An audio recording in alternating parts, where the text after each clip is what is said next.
Hello मेरे प्यारे बच्चों, कैसे हैं आप लोग। तैयारी तो चलती होगी सी टेट का और यूपी टेट का, दोनों पढ़ रहे हैं हम। एक अध्यापिका अपने विद्यार्थी को गणित के सवालों के उत्तर तक पहुंचने की प्रक्रिया को व्याख्या करने के लिए बढ़ावा देती है। ए है अर्थहीन, बी है कभी कभार ही इस्तेमाल की जानी चाहिए, सी है अधिगम की गति को बाधित करेगी, डी है अधिसंज्ञानात्मक कौशल के विकास में मददगार है। इसमें कौन सा सही है। मेरा तो 3 बार सी टेट पास है, तो अब मैं नहीं भरूंगी। मैं बिहार में जाना चाहती थी तो मैं गई नहीं, मेरे पैर में खून जमा था और चल नहीं। अब तो मैं उठी हूँ 1.5 साल से, तब मैं पिछले बिस्तर पे पड़ी रहती थी, पूरी पैर खून जमी थी लेफ्ट पैर में। इसमें डी सही है, अधिसंज्ञानात्मक कौशल के विकास में मददगार। आगे, कोहल वर्ग के किस चरण में व्यक्ति तर्क करते हैं कि सही कार्यवाही विवेक के 100 चुने हुए नैतिक सिद्धांतों द्वारा परिभाषित की जाती है।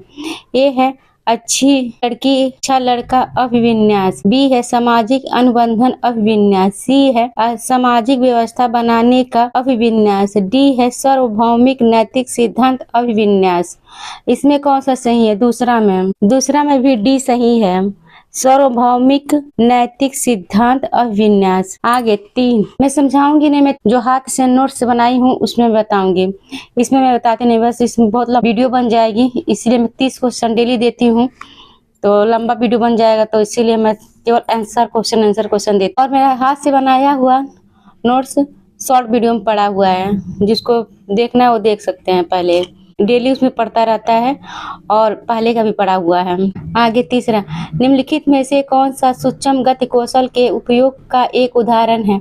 ए है दौड़ना, बी है चलना, सी है घसीट कर लिखना, डी है कूदना। कौन सा सही है। इसमें सी सही है, चलना। आगे चौथा है, फिल्मों और विज्ञापनों से व्यवहार के जेंडर उपयुक्त तरीकों के बारे में बहुत संकेत मिलते हैं। यह समाजीकरण की संस्था के रूप में डैश की भूमिका पर प्रकाश डालता है। ए है मीडिया प्राथमिक, बी है मीडिया द्वितीयक, सी है स्कूल प्राथमिक, डी है स्कूल द्वितीय। कौन सा है। द्वितीय पूछा है, सामाजिक मतलब परिवार नहीं पूछा है, द्वितीय पूछा है, समाजीकरण पूछा है। इसमें बी सही है, मीडिया और द्वितीयक।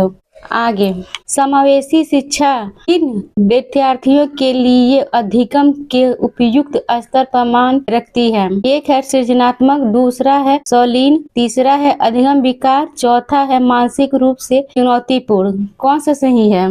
5वां में चौथा सही है, चारों सही है, सृजनात्मक भी है, शालीन भी है और अधिगम विकार भी है, मानसिक रूप से चुनौती भी है। आगे, दिव्यांग छात्रों की शिक्षा के संदर्भ में निम्नलिखित में से किस प्रावधान को राष्ट्रीय शिक्षा नीति 2020 द्वारा बढ़ावा नहीं दिया गया है। ए है उपयुक्त इमारती ढांचा, बी है प्रत्येक विद्यार्थी के लिए एक शिक्षा और निजी शिक्षक, सी है अनिवार्य विशेष शिक्षा, डी है उपयुक्त तकनीकी सुविधा। इसमें कौन सा सही है।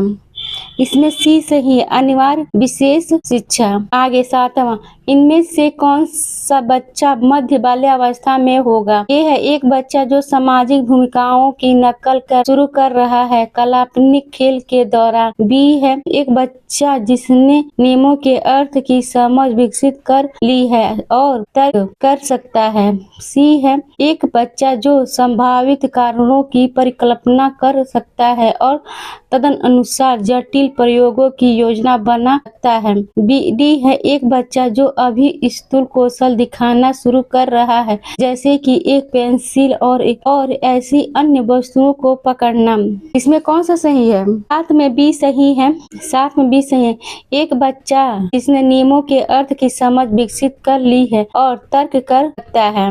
आगे 8वां, विद्यार्थियों में अधिगम को सुसाध्य करते समय शिक्षक को निम्नलिखित में से किस रणनीति से बचना चाहिए। कहेंगे क्यों क्वेश्चन आंसर जल्दी जल्दी देती है, इसलिए मैं देती हूँ कि आप लोग पढ़िए इतना ही जल्दी जल्दी, क्योंकि सीट में बहुत हेल्दी क्वेश्चन पूछता है, बड़ा बड़ा क्वेश्चन पूछता है, जिसको पढ़ने में ज़्यादा काफ़ी समय लग जाती है, वो घुमाता भी है। आधा क्वेश्चन पढ़ेंगे तो लगेगा एक आंसर सही है, उसके आगे पढ़ेंगे तो लगेगा ये वाला क्वेश्चन सही है, तो इसीलिए इसको फास्ट पढ़ना चाहिए कभी भी। इसलिए मैं इसमें समझाती नहीं हूँ क्योंकि बहुत बच्चे का क्वेश्चन छूट जाता है या जल्दबाजी में वैसे तुक्का मारते हैं, जैसे देखते भी नहीं है पढ़ते भी नहीं है वैसे मारते रहते हैं, चाहे वो गलत हो चाहे कुछ भी हो। इसीलिए फास्ट पढ़ना जरूरी रहता है। आगे 8वां का है, ए है संकल्पना मानचित्र, बी है खोज विधि, सी है सहज अनुमान लगाना, डी है निष्क्रिय नकल। कौन सा सही है? इसमें नहीं पूछा था 8वां में। डी सही है निष्क्रिय नकल, ये तो बहुत आसान है। निष्क्रिय कहीं नहीं पे निष्क्रिय दे दे तो गलत ही है। अर्थपूर्ण अधिगम को सुसाध्य करने हेतु सूचना प्रसंस्करण का निम्नलिखित में से कौन सा? ए है गैर संदर्भीकरण, बी है विस्तारण, सी है उद्दीपन प्रतिक्रिया अनुबंधन, डी है रटन कर याद करना। रटन याद बहुत गलत होता है। 9 में कौन सा है? 9 में बी सही है विस्तारण। आगे इथन कारण कभी भी जोड़ा जाता है, ऊपर नीचे करके जोड़ा जाता है, चाहे ऊपर से नीचे जोड़ा जाता है नीचे से। शिक्षकों को निर्णय लेने में विद्यार्थियों को शामिल करना चाहिए और कक्षा में सक्रिय भागीदारी को प्रोत्साहित करना चाहिए। तर्क है अधिगम शिक्षक द्वारा विद्यार्थी को सीधे हस्तांतरित किया जाता है। अब आप लोग बताइए इसमें से कौन सा सही है? सीधे किया जाता है कभी भी, सीधे स्थानांतरित नहीं किया जा सकता। ये गलत कह रहा है, कभी कभी चक्रीय आती है, घुमावदार होता है, सीधा नहीं होता है। ये है ए और आर दोनों सही हैं और आर सही व्याख्या करता है ए की। बी है ए और आर दोनों सही लेकिन आर सही व्याख्या नहीं है ए की। सी है ए सही लेकिन आर गलत है। डी है ए और आर दोनों गलत है। इसमें सी सही है, ए सही है। बच्चों को सक्रिय भागीदारी करना चाहिए, शामिल करना चाहिए, प्रोत्साहित भी करना चाहिए। सीधी इसमें तर्क में है, सीधा कभी भी नहीं होता है, चक्रीय होता है, घुमावदार होता है। आगे 11वां, विद्यार्थी निम्न में से किसी नए ज्ञान के निर्माण का आधार बनाते हैं। ए है जो उनके द्वारा पहले से ही समझ और माना जाता है। बी है जो उनके लिए अस्पष्ट और अप्रासंगिक है। सी है जो उनके लिए पूरी तरह से अपरिचित और अज्ञात है। डी है जो उनके वर्तमान संज्ञानात्मक अंतर से बहुत परे हैं। 11 में कौन सा है? 11 में ए सही है, जो उनके द्वारा पहले से ही समझा और माना जा सकता है। हमारे बच्चे किस तरह सीखते हैं? पढ़कर, ए है, बी है सुनकर, सी है देखकर, डी है निष्क्रिया करके, डी है क्रिया करके। कौन सा सही है? 12 में डी सही है, सब सही है। पढ़कर, सुनकर, देखकर, क्रिया करके, 12 में सब सही। आगे एक ऐसी दशा जिसमें कोई बच्चा पढ़ते समय कुछ अक्षरों और शब्दों को हटा देता है या प्रतिस्थापित करता है या फिर उल्टा कर देता है, डैश कहलाती है। इसमें क्या कहलाते? ए है वाचन वैकल्प, बी है शालीनता, सी है अधिगम और सहायता, डी है अवधान न्यूनता अतिक्रियाशीलता विकार। इसमें कौन सा सही है? इसमें ए सही है डिस्लेक्सिया इसमें सही है वाचन विकल्प। आगे 14, बिंदु अपने आप से परियोजना पर कार्य करने के लिए बहुत उत्साहित रहती है और वह मौलिक एवं अभिसारी समाधानों को खोज कर लेती है। ये गुण किसकी ओर संकेत करता है? ए है स्वकेंद्रियता, बी है सृजनात्मकता, सी है ब्रह अभिप्रेरणा, डी है संज्ञानात्मक विलंबता। इसमें क्या सही है? 14 में बी सही है सृजनात्मकता। आंशिक दृष्टि वाले विद्यार्थियों के लिए निम्न में से कौन सी अधिगम सामग्री उपयुक्त है? ए है बड़े प्रिंट पुस्तकें, बी है त्रियामी मानचित्र और चार्ट, सी है छोटे प्रिंट वाले कार्यपत्र, डी है सॉफ्टवेयर जो कि मूल पाठ को वाक्य में परिवर्तित करते हैं। इसमें कौन सा सही है? 15 में बी सही है, ए 1 2 4, सी गलत है। आगे जिन पियाजे का वीडियो पड़ा हुआ है आप लोग देख लीजिएगा जाके। जिन पियाजे के संज्ञानात्मक विकास के किस चरण पर बच्चा समझ बना लेता है कि प्रतीकों को इस्तेमाल वस्तुओं और प्रतिनिधित्व करने के लिए किया जा सकता है। अगर बच्चे के सामने साइकिल नहीं है तब भी साइकिल शब्द सुनकर उसके प्रतीक में एक प्रतिबिंब बन जाता है। कौन सा सही है?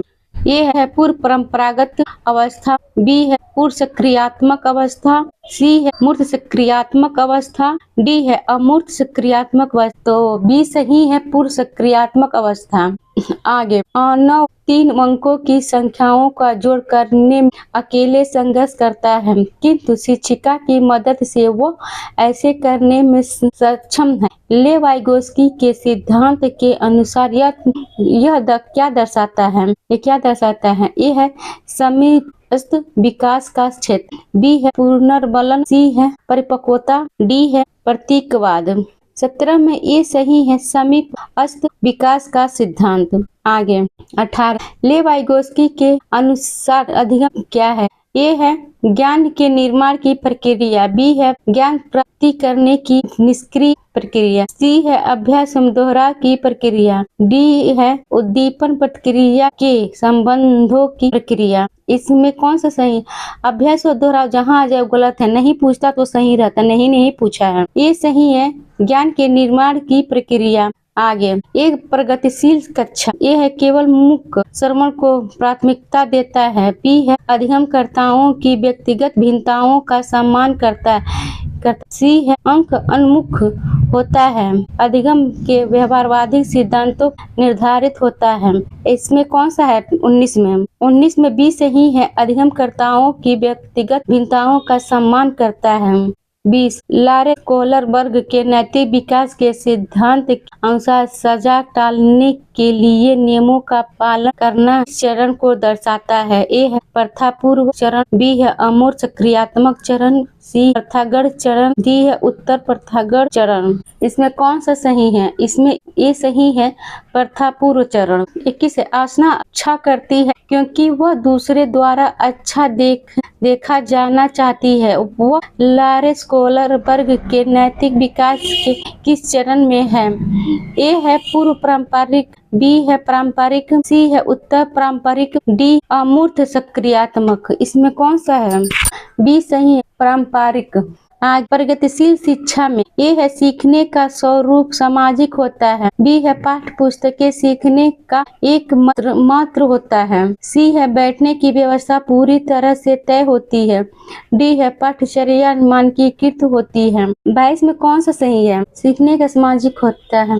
15 क्वेश्चन दूंगी तो उसमें समझाना अच्छा तरह से बनेगा। ऐसे मैं केवल 30 क्वेश्चन देती हूँ, क्वेश्चन आंसर समझा नहीं पाती तो मुझे भी बहुत दुख होता है, समझाना मुझे मन करता है, तो इसलिए मैं समझा नहीं पाती हूँ क्योंकि लंबा वीडियो बन जाएगा। आप लोग कमेंट करके बता दीजिएगा। चलिए आगे, किसके सिद्धांत में भाषा बच्चों के संज्ञानात्मक विकास में महत्वपूर्ण विकास निभाती है? ए है लेवाइगोस्की, बी है जीन पियाजे, सी है हार्वर्ड गार्डनर, डी है लारे कोहलरबर्ग। इसमें कौन सा सही है? इसमें ए सही है लेवाइगोस्की। जहाँ भाषा पूछ दे संज्ञानात्मक दोनों जोड़ के पूछे तो समझ जाइएगा लेवाइगोस्की है।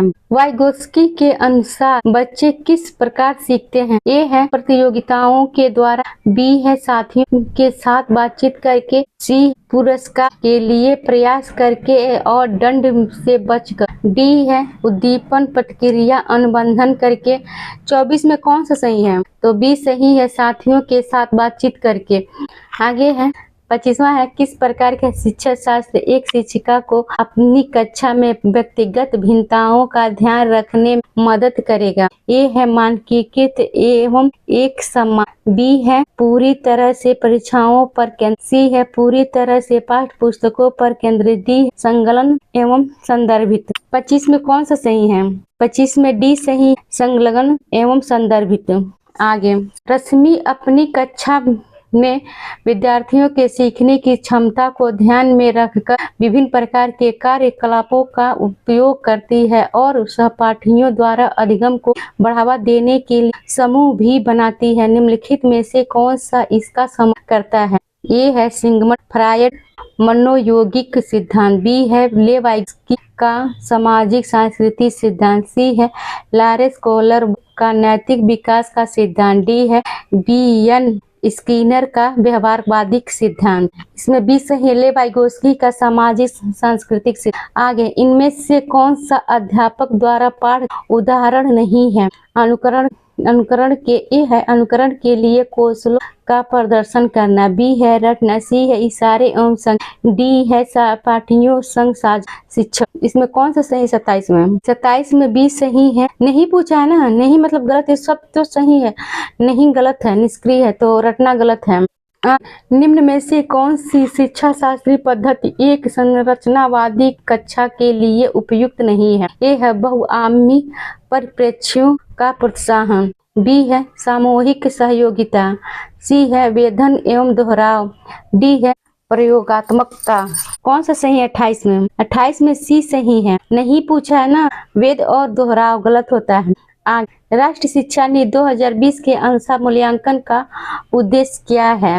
ये है रटने की क्षमता का परीक्षण, बी है पुनः रूढ़िपादन एवं याद रखने की क्षमता नापना, सी है बच्चों को सीखने की प्रक्रिया मदद करना, डी है पूरे दिन में बच्चों की तुलना करने के मापदंड बताना। इसमें कौन सा इसमें क्या पूछा है? तो सी है बच्चों को सीखने की प्रक्रिया में मदद करना। मदद जहाँ आ जाए तो वहाँ सही रहता है, बच्चों की मदद करने की। लास्ट क्वेश्चन है, लाइक और सब्सक्राइब कर दीजिएगा प्लीज। समावेशन क्या अर्थ है? सभी शिक्षार्थी को उनकी सामाजिक पहचान निरपेक्ष होकर अपनाना, बी है अनुचित प्रयास और अलगाव पैदा करने वाली बाधाओं अनदेखा करना, सी है भेदभाव को बढ़ावा देना और मतभेदों को प्रति असहिष्णुता कर, डी भागीदारी और जुड़ाव के असमान अवसर। कौन सा सही है? इसमें ए सही है। सभी विद्यार्थियों की सामाजिक पहचान निरपेक्ष होकर अपनाना, ये सही था। तो इसमें लाइक और सब्सक्राइब कर दीजिएगा। आप लोग को जो पूछना पूछिए। हम सोच रहे हैं 15-15 क्वेश्चन दें और समझाएं।